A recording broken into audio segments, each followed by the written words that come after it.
Hello and welcome to DFS Coach Talk. I am Joe Sarvati, affectionately known as Coach, and I am here to talk to you about the All-Star NBA game that's being played on Sunday, February 20th.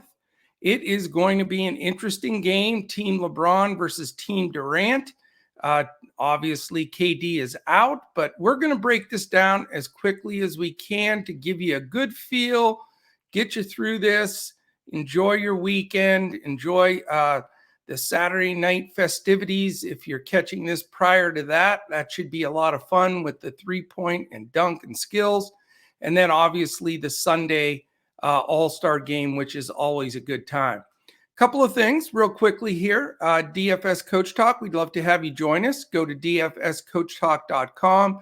We have a special going right now, the Lucas special for $77. You're with us all encompassing everything that we have to offer through April 1st. So we'd love to have you jump on that with us. And if you have any questions, you can check us out on Twitter at DFS Coach Talk. I am at Joe Sarvati, JoeSarvadi. All right, let's talk about this All-Star game. I'm excited for it. I know some people think it's a big mess. It's just no defense and this and that, but I'll tell you, the last few years, they've done a great job really reinstituting a new system. It's called the Elam ending, and it's set up where after 3 quarters, they take the score. They add 24 points to that in honor of Kobe Bryant. They started this a couple of years ago after we lost Kobe. And then whoever gets to that number, whatever they're totally at, or whatever the top team has plus 24, then they're the winner. There's no running clock or anything like that. So it created some good finishes. 2 years ago, it's phenomenal, right down to the last possession. Last year, Team LeBron dominated a little bit, so it wasn't quite as tight.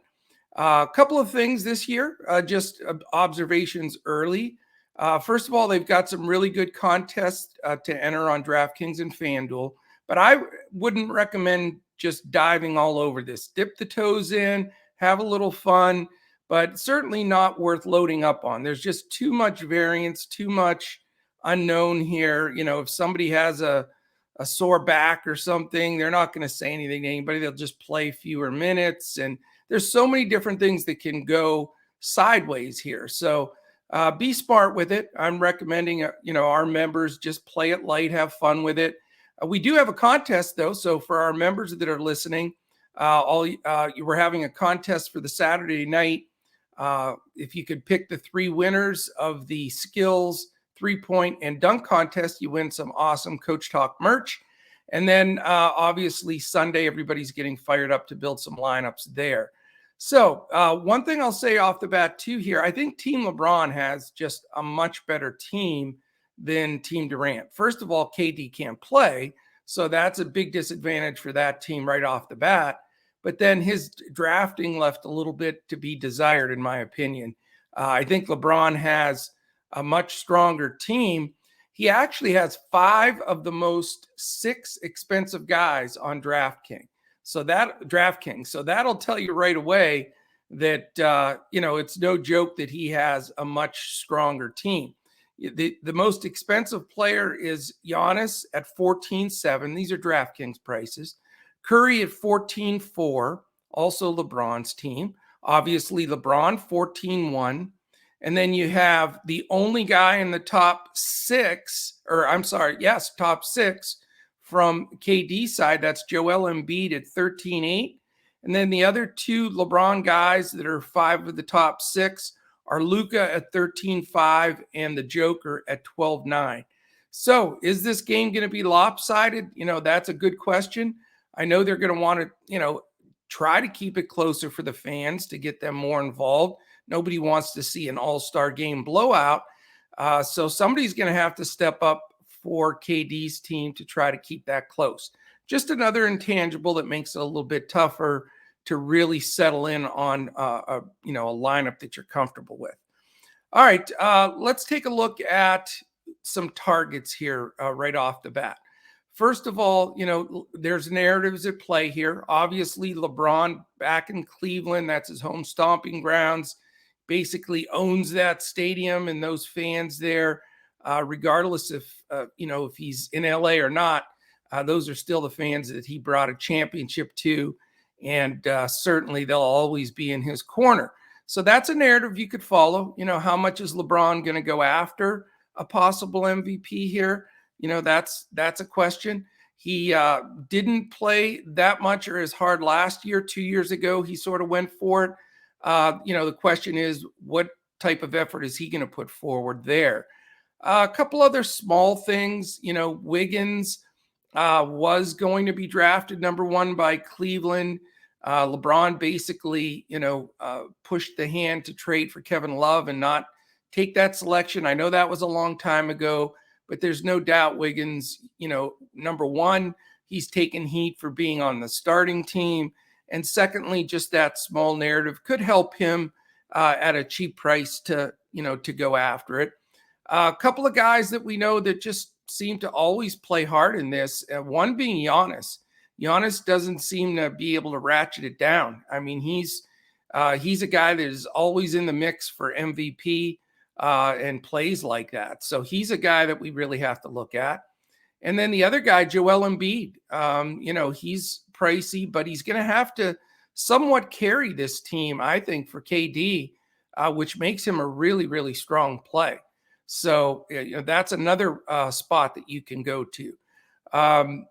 If you've paid attention in the last few weeks, Luka Doncic has been absolutely out of his mind hot. Maybe this is time for Luka to step up. He really hasn't, gone over the top, played big minutes, or really went for it the last couple of times he's been on the All-Star team. It may be a coincidence, but when he really started going completely nuts here, scoring like 50 a game, literally the last week or two, it was after he wasn't voted as a starter. So maybe that gave him a little bit of push.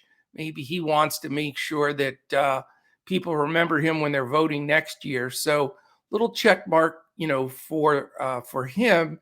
The Joker's hard to tell, man. He's, I don't know.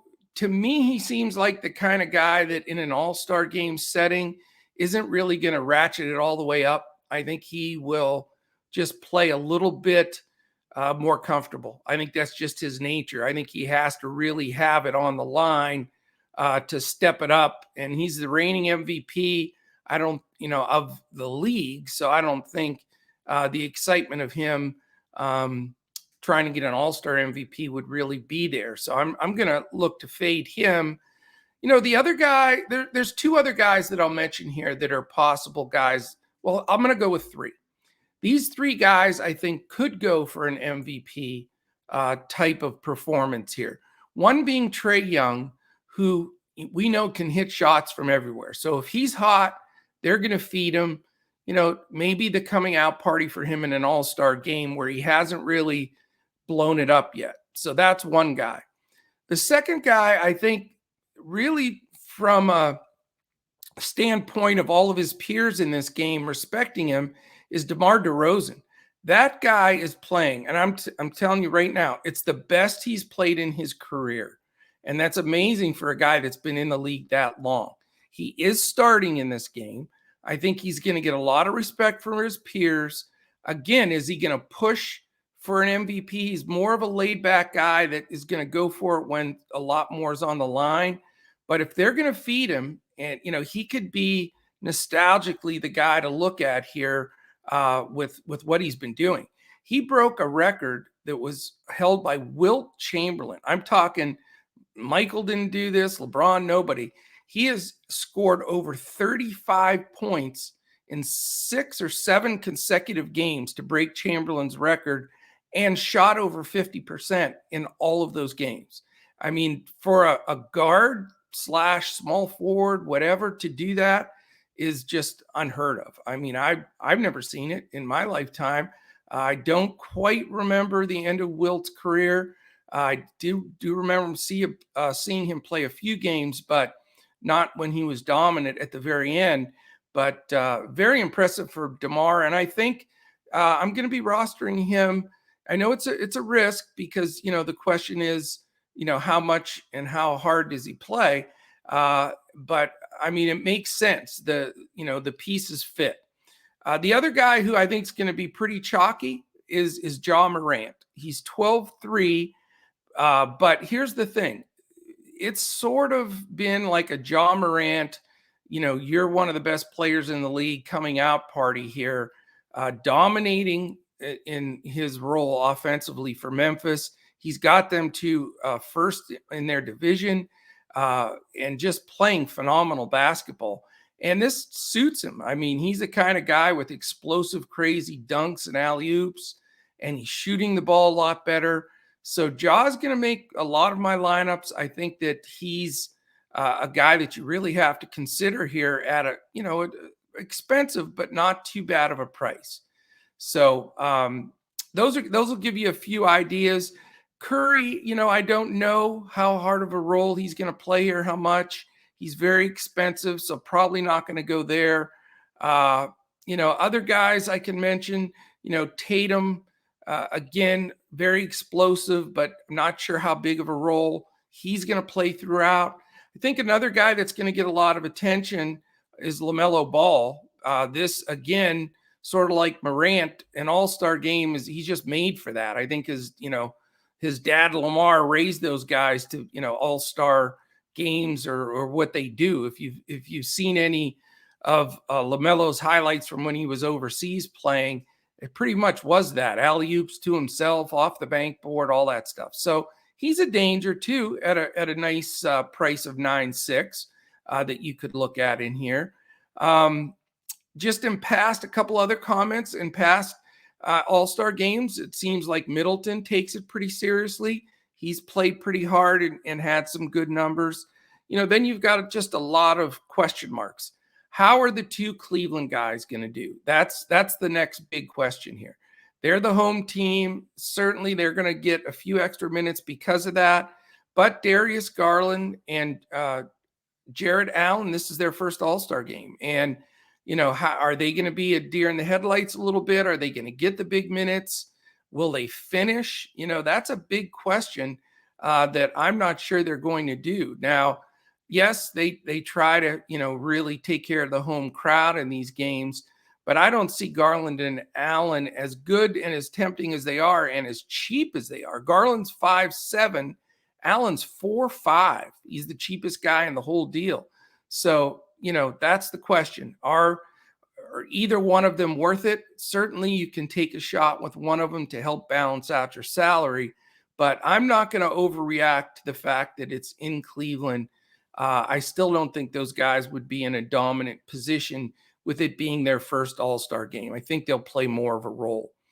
All right, let's look at the starting lineups here just real quickly to remind everybody, because obviously starters are going to get more ownership. They have more potential for minutes and finishing the game. That's not guaranteed, but it's very possible. So you've got LeBron, Giannis, the Joker, DeRozan, and Curry. That's the LeBron starting five. So outstanding there. We talked a bit about all of those guys. And then for Team Durant, it's Wiggins, Morant, Trae Young, Joel Embiid, and Jason Tatum. That's the core group right there. So that'll give you an idea, hopefully a few things to look at, and really try to determine how you want to build a lineup here. For me, again, I think Embiid's a great play. I think Ja Morant, you got to consider his situation. DeMar DeRozan, I think, is really a sharp look at it too. And then, if LeBron's going to step up in Cleveland, try to win a fourth MVP in the All-Star game. I believe he's got 3 or 4 of them already. It's possible. I mean, there are some narratives here that you can play to. I do sort of like Luka here and Ja. Some of the new step forward for some of these guys, the passing of the torch, if you will, from the LeBrons and Durants, even though he's not playing. to some of these up-and-coming superstars like Ja and Luka, I think are great plays. So again, play light, play smart. It's not certainly something to load up on because of all the variables here, but definitely excited for this second half of the season. It's really only about 70% of the season's already gone. So you've got 32% of the games left, but still it should be a great run up until the playoffs. There's some good, battles going on. We'll be here full steam Thursday. Great slates Thursday, Friday, Saturday, Sunday, all next weekend. We do a podcast in front of the paywall 7 days a week, so definitely check us out here. We also have a weekly golf podcast, and then hopefully Major League Baseball coming up here right around the corner if they can get things settled up there. We'd love to have you, dfscoachtalk.com. We have some great things going on there. We're having a Coach Talk get-together in July for the NBA Summer League in Vegas, July 8th, 9th, and 10th. You can check out all of that information in our Discord. And we've got a lot of great things going on the second half here in the NBA. So enjoy your weekend. It's weird not crunching, all these games and putting lineups together, but it's a good refresher there. We're going to sweat some golf this weekend, enjoy this Saturday night all-star festivities, and then the game on Sunday. And then Monday, Tuesday, and Wednesday, we'll be with you with a couple of podcasts. We're going to put one on again for our bankroll management and contest selection strategy that we talk about often here at Coach Talk. So we're going to have that posted. And then we'll be preparing, just grinding in, getting all the numbers together, getting everything ready for a tremendous final NBA run here. So check us out. Give us a chance. We'd love to have you as part of our family. We'll be back again some more this week for some special podcasts. And then Thursday for sure for our regular NBA breakdown. Thanks so much for taking the time. Enjoy the All-Star game. And we'll be back again next time to crush it in NBA DFS.